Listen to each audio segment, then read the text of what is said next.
Hi, I'm Dave Cathey, the Food Dude, and I'm at Whiskey Cake, which is strange for me because this is a chain restaurant. I don't do a lot of chain restaurant coverage, some, but this chain restaurant has something that they can teach the local folks. Here to tell us about it, General Manager Tanner Fleming.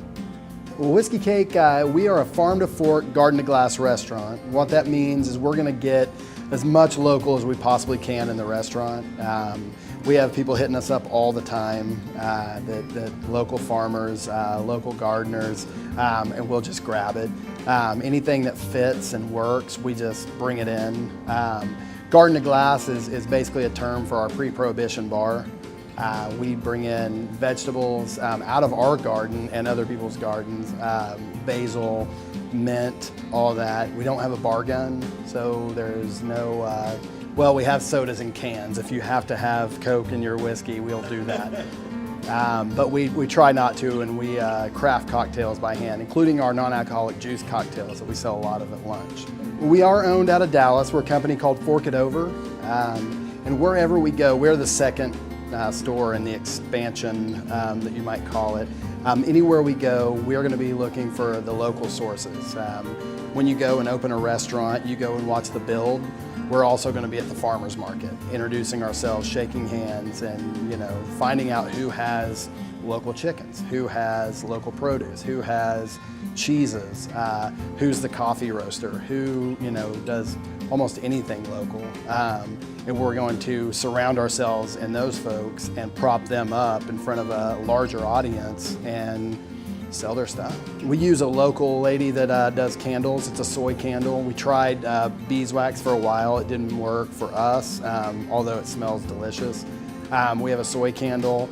She's in Hera, Oklahoma. A great lady named Leanne Jenkins with Soy Candle Cottage. Our coffee is from Eote. He's out of Chandler, runs a local boys home. So the cool thing about that is it not only gives a local business money, it's also reaching out into the community with things like that.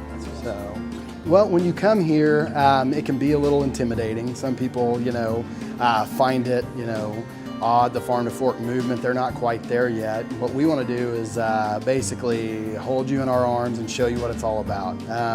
If it's not for you, we want to do that with a smile on our face, but we find that it should be for you, and more people than not become fans of the restaurant. So when you sit down, we're going to ask what brought you in today. If you just tell us you're hungry, we can surely fix that. If you're curious about who we are, we want to let you know who we are. Basically, we want to be fans that make more fans. I can't believe every day that I get to work here. It's a really cool, restaurant, and I'm humbled to be a part of what we are. So we want to pass that off to our guests.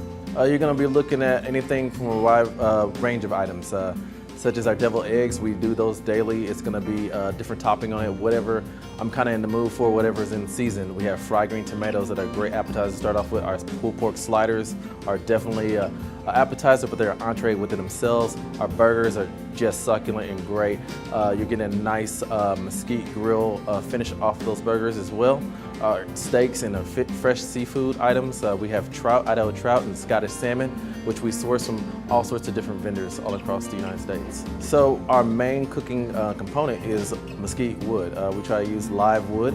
Live wood is going to smoke a little bit, which is going to impart more flavor to the actual dishes and the food that we actually are serving to our guests. The whiskey cake, it's our famous cake. It's a toffee torte cake. It's just glazed with a little toffee sauce and then candy spiced pecans, and we're actually getting those pecans local as well. And then we just finish it off with some whipped cream. Just can't beat it, man. It's just a slice of heaven. All right, perfect. We are open from 11 o'clock Monday through Friday, or Monday through Thursday, 11 o'clock to midnight. Our kitchen closes at 11, but we keep the bar open until midnight if people are in here. 11 o'clock's plenty of time to get here after a Thunder game, any events and that kind of thing. So we want to keep that kitchen open as late as possible. There's a lot of places that roll the streets up, and we want to say, let's keep the streets open for just a little while. People are hungry out there. Friday and Saturday, Friday we're open 11 till 2 in the morning. The kitchen closes at midnight. Keep the bar open until 2 in the morning. If we have patrons in here drinking, we'll keep that bar open. Saturday, it's 10 in the morning until the same 2 in the morning. Kitchen closes at noon or at midnight.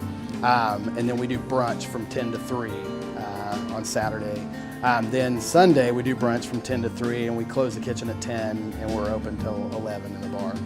We are 1845 Northwest Expressway. We're basically in the southeast corner of Penn Square Mall, just facing the expressway. All right, so get out here, see Tanner and see Kenny, have a drink, but whatever you do, don't get out of here without having some whiskey cake.